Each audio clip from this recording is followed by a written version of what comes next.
సంగారెడ్డి జిల్లాలో దారుణం చోటు చేసుకుంది. సదాశివపేట మున్సిపల్ కమిషనర్ ఉమపై కాంగ్రెస్ నాయకులు దౌర్జన్యం చేశారు. పరిశ్రమకు పర్మిషన్ ఇచ్చారని సాకుతో వడ్డేపల్లి దళిత మహిళా సర్పంచ్ ముఖగల స్వరూపపై అగ్రకుల పెత్తందారులు దౌర్జన్యం చేశారు. దీని పట్ల తీవ్రంగా ఖండిస్తున్నామని కేవీపీఎస్ రాష్ట్ర ఉపాధ్యక్షులు అతిమేల మాణిక్ అన్నారు.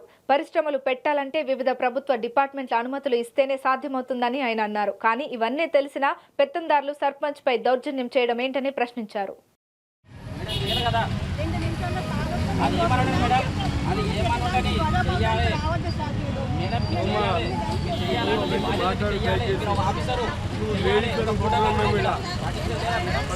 మాట్లాడేది ఏమి సమయం అవుతున్నది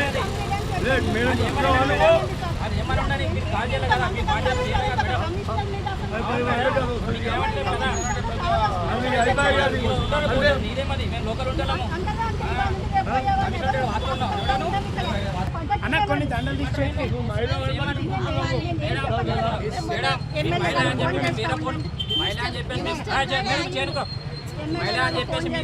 ఆల్రెడీ వీడియో రికార్డింగ్ అవుతున్నాయి. తప్ప ఇంకో మాట మీరేం చేసామో భయపడదాం అనుకుంటున్నావా? చేసి మిస్టేక్ మీరు ఒక మహిళ కాకుండా తెలియదా నీకు? సాటి మహిళగా